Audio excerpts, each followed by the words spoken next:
know, or as we about, stockholders' equity is very similar in nature to liabilities, which is what we did last time.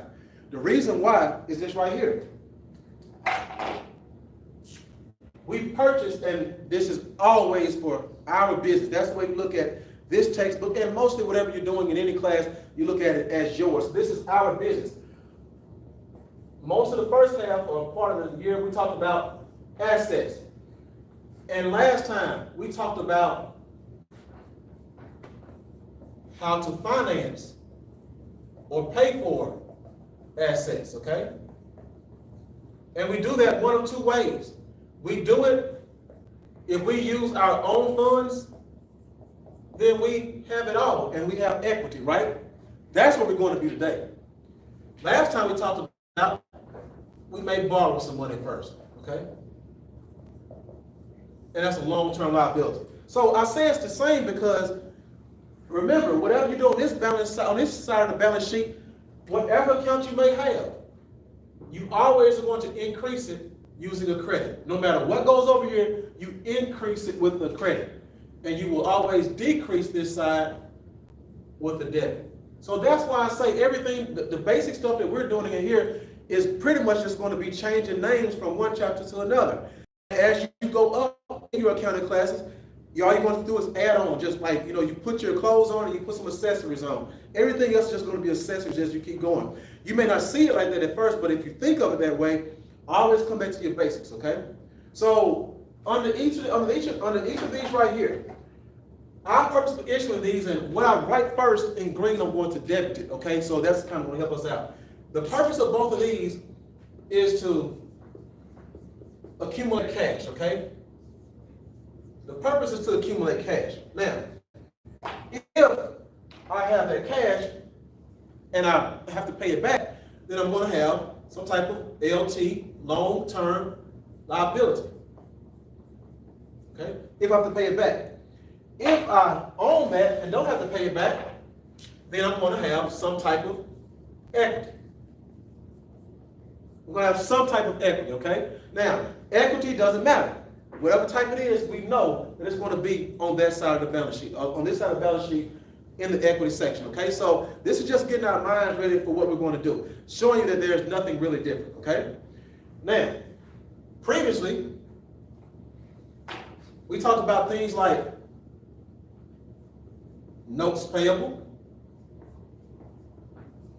and bonds payable.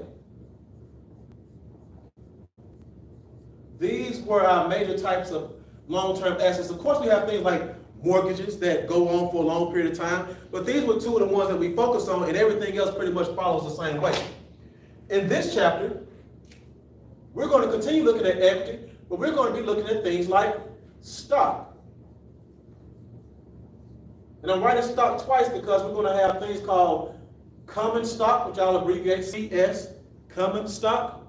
We're also going to have preferred stock, PS, preferred stock, okay? So, no matter what type I have, I'm always going to have something that I'm going to pay for, okay? I'm going to pay for it one way or another. If I borrow money from the bank, I'm going to pay what?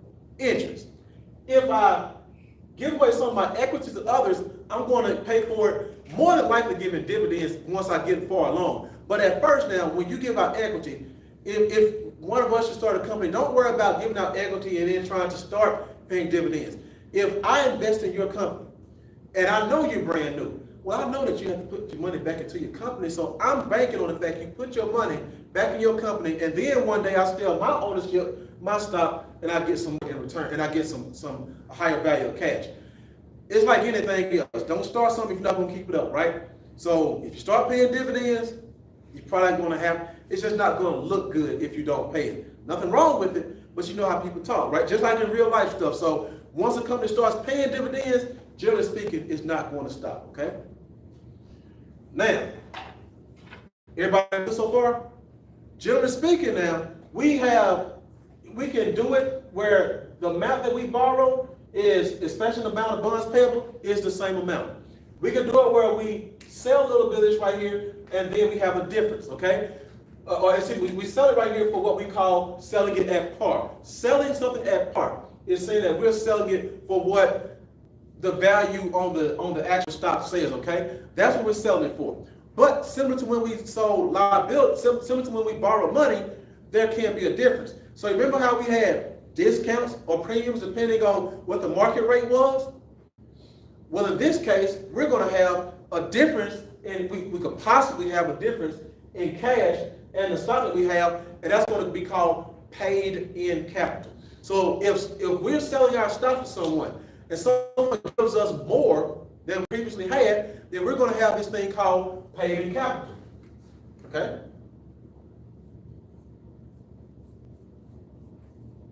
Paid in capital. Now,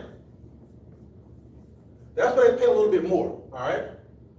Now, I'm not going to say it's exactly the same, but if we think of it, it's the same. Over here, if you pay a little bit more for your liability, you had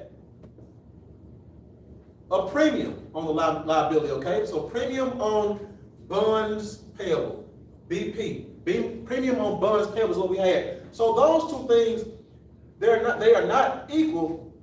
They're kind of the same, okay? They're kind of the same in terms of what we have here, okay? So if you think about it that way, that's what's going to always help us to understand what's going on, all right?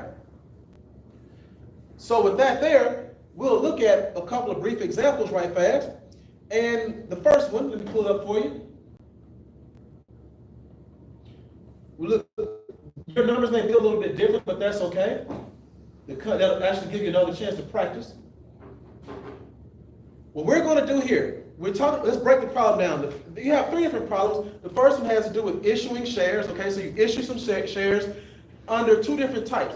When you're issuing shares, you're simply doing what? Giving away ownership so that you can get some cash in your business and you'll be able to do more things with the business. Now, depending on how much ownership you give away, it could be good, it could be bad. It just depends, okay? So let me put it like this. Generally speaking, if you give away more than 20% of your business, then that other person or whoever you gave it to is going to have significant influence, okay? 10% is a lot, but generally speaking, 20%, if you give 20% of your business, that's going to be a big deal, okay? If you give away 20%, you actually have to start doing some different types of accounting for different stuff that we don't do in here, but just understand that the accounting methods change for certain things when you give away 20% of your business, okay? So when it's talking about issuing shares, that's saying I'm giving away ownership in return for something else. Usually it's going to be for cash, okay? So you're not just giving away ownership, you're giving away ownership to raise money for your business. Now, if you sell all of your stock in your business, no, people do that, right? They build a business up and they sell it. Of course, they're giving all their ownership away. They don't want to have anything else to do with it. It could be more like the Dallas Mavericks, where the owner sold a lot and he may be a small investor. That's just what he wants to do, okay? So there are certain things that we have to do with issuing shares, but issuing shares is we are giving away this in order to get some cash. Otherwise, we could have come over here and borrowed some cash, had a liability, and hopefully we would have sold it at a premium, but there's also a discount, which I did not put up there because it's not really kind of the same, but you know that the discount, you can kind of add that as well, okay? So let's go back to the actual problem we're doing today, right here. We're going to look at issuing stock. When you issue stock, you're always going to receive cash. So no matter what happens, we're always going to journalize cash. I'm going to ignore this here for a second and just use this side of the board, or I'll go down here. Let's stay here. Whenever I issue stock, this right here, we always issue, when we issue stock, we're going to debit cash, okay? When we issue stock, we debit cash. If you issue preferred stock, you debit cash. If you issue common stock, you debit cash. If you issue no par stock, you debit cash, okay? So let me just write this again here. This can be for when issue any kind of stock, okay? When I issue any kind of stock, I debit cash, period. You're always going to get an amount. If you look at these right here, the first set they sold for $326,000. The next set you have to compute it, but it's cash at 106 times 2750. We'll do that in a second. Those, no matter what you have, you're always going to do it. If we look at the next example that we're going to do in a second, we're just going to glance over that right fast. If you look at the next example, you are going, I went the wrong way there. You're going to issue some shares at this amount. You're going to issue these type of shares. No matter what it is, 25, 100 times 5 is going to be the exact cash amount every time. So no matter what you do, you're always going to debit cash. Now, when you're giving away that ownership, you are always going to credit some type of stock. And we have that right here, okay? So this, I'll just extend it here to say this is always a credit, okay? Always credit these accounts. Always credit. So you have a journal entry, you usually have 6 spaces, right? The accounts, and then you have the numbers, okay? So 3 accounts, 3 numbers, you should get at least 2 accounts and 2 numbers right, because that's not going to change. Now, when I do this come and stop, it is always credited, and I want to emphasize something. Someone used a different color that I've used before, but it's slightly different. It's going to always be at par. The common stock is always at par. The preferred stock is always at par. At par, okay? When we look at this question up here, 86,500 shares of $1 par value common stock, the amount that's going to go on there is 86,500 times $1. It's always going to be at par. So you're always going to credit your stock at par. What are we going to credit our stock at? At par. That's your cash. You can't really trick cash, right? So that's going to always be the same thing. Now, if there's a difference, that's probably mean they're paying in more. Think about it. Yeah, we need some money, but they want to give us, a little bit extra sometimes for whatever reason it may be. That's not exactly the accounting way to say it, but in terms of us understanding, they want to give us a little bit more. They can give us $1 per share, but that may not be the going rate. If you think about it, as we talked about before, if you pull up any type of stock right now, you're going to see that price change. Okay, so think of it that way, because depending on where you get it from, it could change prices there. Okay, now in this case here, we can already look. 86,500 times $1 is going to be the same thing, right? And we have a little bit more. They're going to give us a little bit more stock, more cash than they gave us, right? Then I can't say that it was worth that it was recorded at when we use the par value. So everything over and above the par value. In this case, we have $324,000 cash, and the par value is $1. Everything over and above par will be credited to common stock. Now, cash is always going to be cash now. Cash does not change. The par value does not change. We simply just put these in, and if there's a difference, more than likely, that difference is always going to come out of our paid-in capital, okay? More than likely, it's always going to come out of our paid-in capital. And that overall is this chapter. For most purposes, that is this chapter, okay? Now, there are going to be some more things, but generally speaking, this is what it is. Everybody okay so far? We're going to cover one more, that other concept I spoke about earlier, treasury stock. Now, you may have a lot of stock out there, right? And for whatever reason, things may happen where you want to retain some more of the stock, okay? If you're giving away too much, you may say, hey, I want to, reduce the amount of ownership that's out there. I want to have more ownership of mine. In general, that's what we're thinking about, okay? When we want to get some of our stock back, we want to reduce the amount of ownership that's out there. Now, this entry that we're going to talk about now, it is not here, okay? It is not here. When I say not here, what I'm saying is this journal entry does not apply, because we're getting our stock back, so we're taking back some of our stock, right? And we're also giving out cash. So I'm going to do a different journal entry, which is going to go on both sides, okay? Let's start right here. I'm going to start back over so you can understand what's going on. And I want to, in particular, I want to get back some of this stock right here. This is the stock I want to get back, okay? So I sold something, I got cash. I gave away some common stock with a credit. That shows I gave away ownership, right? With a credit, right?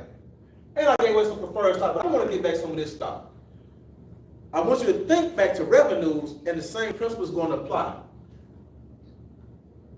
When I Gave away ownership, I gave a credit to common stock, right?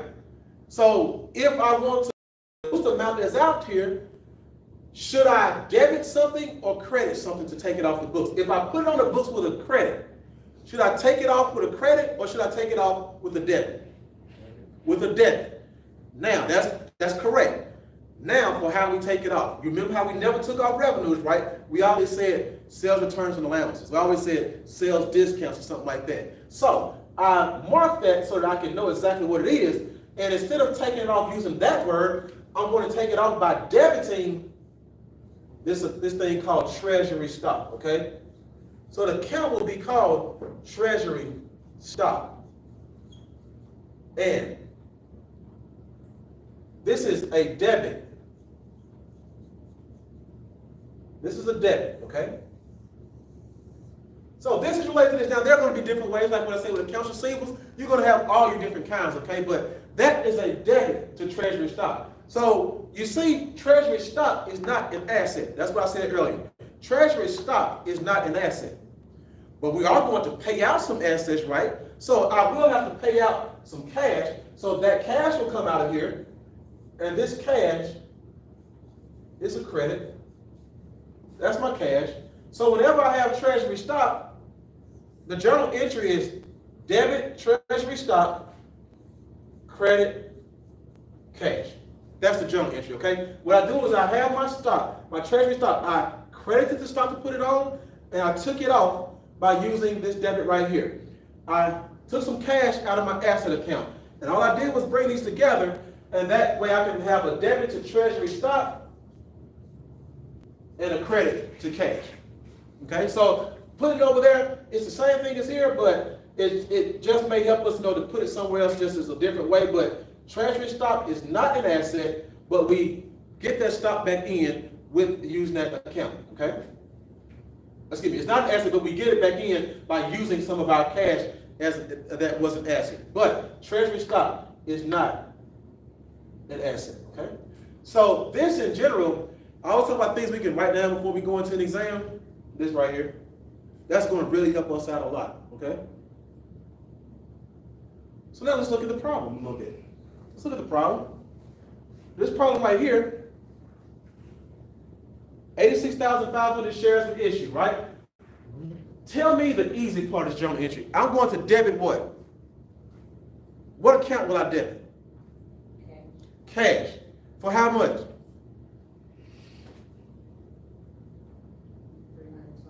For that whole $324,000.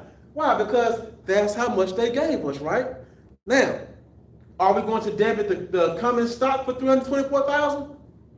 No, we always debit common stock at what? At par. We always debit our treasury stock at par. No matter how much they give us, we debit the treasury stock at par, okay? Always do treasury stock at par, no matter what. And anything over and above that will be credited to paid-in capital. How much will go to paid-in capital? What's the difference in that amount right there? We take 324 and subtract 86.5. How much will we have going to paid-in capital?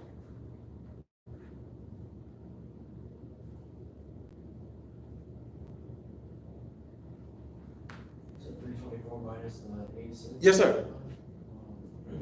237,000. All right, that's what we should see here in paid-in capital. The account is called paid-in capital in excess of par. It just tell you exactly what it is. Paid-in capital in excess of par. 237,875. Okay, so that's paid-in capital in excess of par. And you see the little identifier here, common stock. That's what I'm saying. It's easy to identify that based on putting it there. Now, you have a lot of different ones. You may have different par value stocks. Okay, and of course you have different represents ownership. So this is a bunch of different accounts, just like accounts receivables. There's a bunch of different people or corporations or organizations that own our stock. So that's more than one account, but for collection purposes, we're just using the basic general account, okay?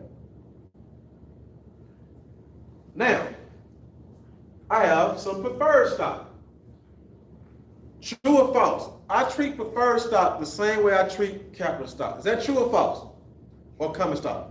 True. It's true. So what I say, we just come here, we just pick whichever one is the correct name and change the name.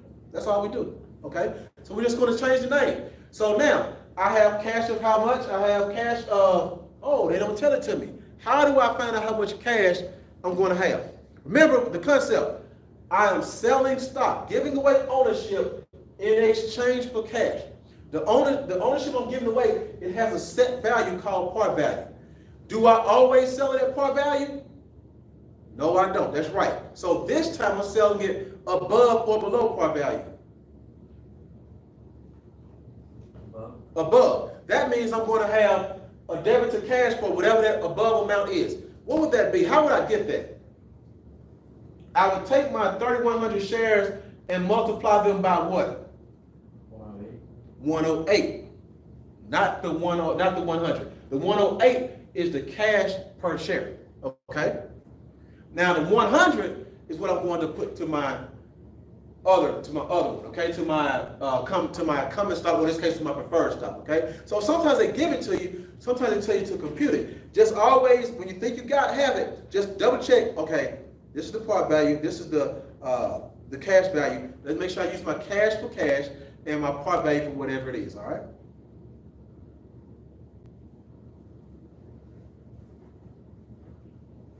And so how much that would be? 3,100 times 108 will give me how much? 334,000. That's correct. 134,800. Par value would be for 3,100 times 100, 310,000. And my last account would be called what? What would be the name of my last account? Paid in capital. Paid in capital dash Excess.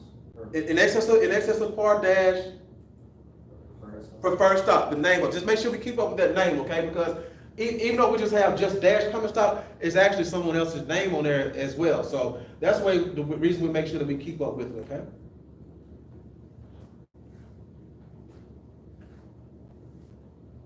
Everybody good on those so far? Now, with this last one here, I like what this last one is here because it says purchase 1,800 shares of Treasury stock for $8,100. This is the thing about it. It doesn't matter how much the par value was. Doesn't matter how much they gave us.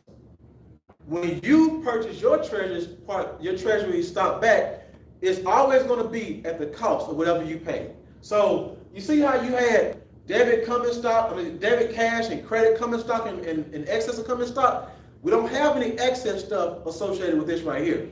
When we go and buy back some of our own stock, we simply record this journal entry at whatever the amount is we pay. In this case, we paid $8,100 for 1,800 shares. So that's what we paid. The problem could have been given to us in a different way, where it could have been given to us in terms of this right here, 8,100 divided by 1,800. If I take 8,100 and divide it by 1,800, that would give me $4.50 per share. So they could have said, I repurchased Treasury shares of $1,800 at $4.50 per share.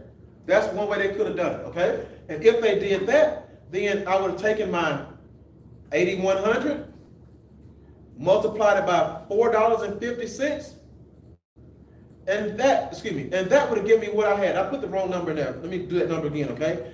If I took my $8,100, take the extra zero out. If I take my $8,100 and divide it by 1,800 shares, then I'm going to get $4.50. Now, if I go and take my 1,800 shares and multiply that times $4.50, then I get 8,100, okay? So it could be given us this way. It could be given to us in terms of we paid blank amount for our treasury stock we purchased. My point is they can give you a bunch of fluff in this case right here. Only thing you worry about treasury stock, how much did I pay for it? Compute that, you have a 2-line journal entry, and you're done with that. Okay? So treasury stock is always reported at the amount we paid for it. In this case, $8,100. If the amount you want to repurchase at some set amount, you multiply together, and that's the amount you paid for it. Treasury stock is always recorded at the amount you paid for it. What is treasury stock recorded at? The amount you paid for it. What is common stock or preferred stock issued at is always issued at par. Anything over and above that will go to paid in capital. Okay. See, even though they paid a little bit more, even though investor paid us a little bit more, when we went out to break to buy it back, that's ours, okay? That's ours, and so we're just paying stock, but it is never, we're just paying it by giving us some cash and taking the stock off the books. But it is never, Treasury stock itself is never an asset. The only thing I did with my asset here is to take it away from my, take away my cash in terms of what I paid for it. Everything else is just, you know, decoration is no problem, okay? Everybody good so far? Now, let's look at that, John. I'll let you look at that one just so you can see how it looks there. As we'll see, it's going to be on the two lines. What we paid for, $8,100. Either it's going to be given to us, or they're going to say, I mean, now they can get fancy. They can say we repurchased 1,800 shares of $5 par value stock for $4.50. I'm only going to record it at what I paid for it, right? That par value means nothing to me when you're talking about Treasury stock. So if they said we repurchased 1,800 shares of $2 par value stock for $4.50, I'm only interested in what I paid for it, which is $4.50. I don't care if they paid more. I don't care if the par value is more or less. Treasury stock is always on recorded at what I paid for it. And that's why we only have this two-line item right here. Okay. Now we're going to add one more line up there, and the next line I'm going to add is this thing called stock as stated value, okay, or no par stock. This is what we have an example here. I want to look at the difference between these two. The dates are okay, but let's look at the difference. We're going to see example number one. You're going to issue some stock at a such and such amount per share, okay? Then you're going to issue some more at the same amount. Now, when you do this problem is divided into two separate ways. So the way we read this problem is just right here. You want to journalize the transactions assuming that each of these has a par value. So your first set of entries, you're going to act like it's everything we just did. You're going to act like it's everything we just did. So what would you do? You would take your shares, you take your number of shares right here, multiply it times par value of this right here, and then you see what you have. If it's equal, you're finished. If they gave you more, like they did in the one in July the 1st, they gave us $7 per share. If they give us more than the par value, my entry will have a credit to paid in capital.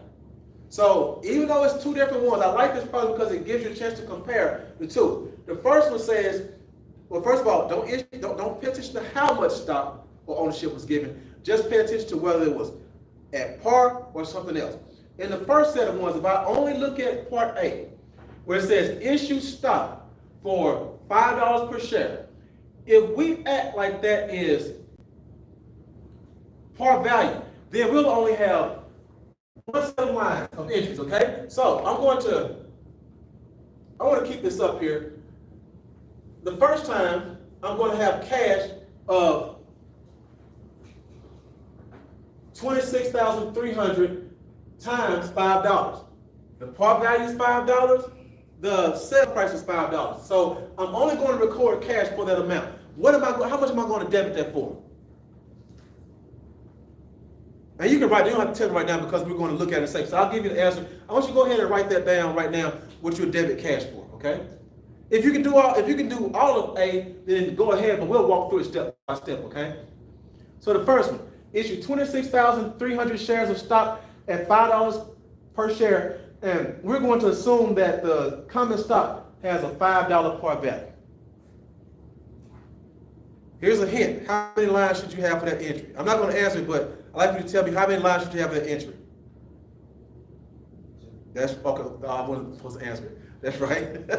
That's right, okay? I bet y'all wish I'd been on a test, right? That's exactly right. Now, in the second one, I'm going to issue some shares. I'm going to give away ownership. I don't want us to lose sight of the fact we're doing. We're giving away ownership in order to raise cash. So I'm going to give away some ownership of 56,500 shares in exchange for $7 the stock has a par value of $5. How many journal entries will I have? How many lines will I have in my journal entry? That's right. That's right, okay? Anybody else want to give it a shot? There you go, good, okay? All right. So that's nothing different than what we've already done. The only difference is a little bit different is the second, where it says that journalize the transactions assuming the stock has no par value. So now we're going to look at those same ones and act as if there is no par value attached to it. Instead, it has a stated value of $1 per share, a stated dollar. So what you're going to have is, we're just going to add on this a little bit right here. We previously had paid-in capital common stock, right? We've had paid-in capital preferred stock, and now we're going to have paid-in capital in excess of stated value, okay? So all we're going to do is have an extra paid-in capital. So we treat the stated value, we act like the stated value is the par value, and we carry on as we normally would, okay? So in this case, let's look at your first entries. Do your first entries look like this right here?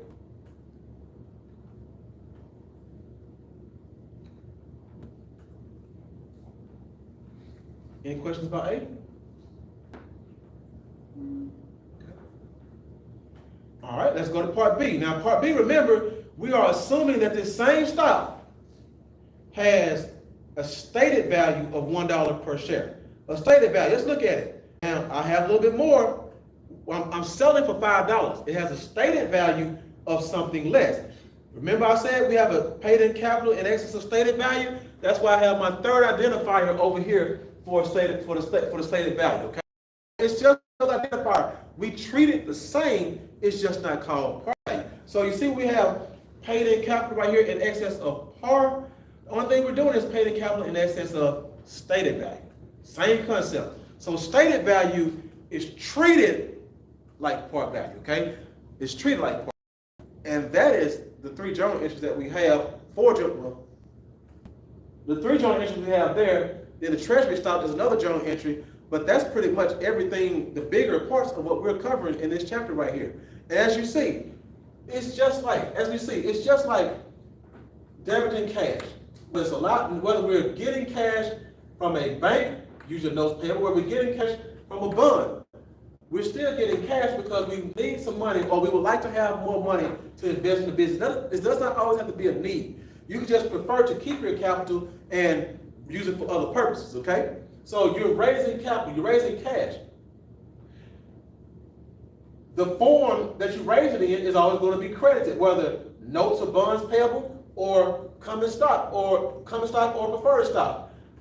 Remember, common stock and preferred stock is always recorded at par.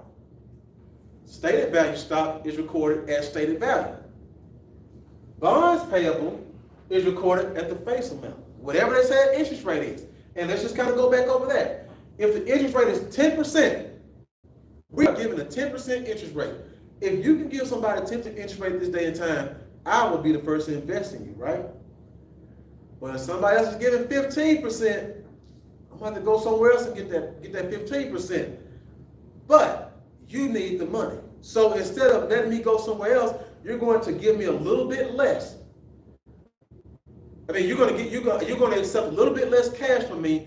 You're still going to give me the 15%, but because you don't have to because I can give you less money, then effectively you're going to be paying a lot more. Well, you're effectively going to be paying 15% instead of 10%. That's a concept that we'll get into in other classes, okay? But we understand that if the market rate, if everybody else is paying 15% to investors, why would I invest in you if I can get 15%? I know you're giving me 10, that's the best deal, but someone else is giving me something else. Well, you want my money, so you will accept less cash from me, and that way you give me the difference between what you accept in the face amount plus the interest rate, and effectively you'll be giving me 15%.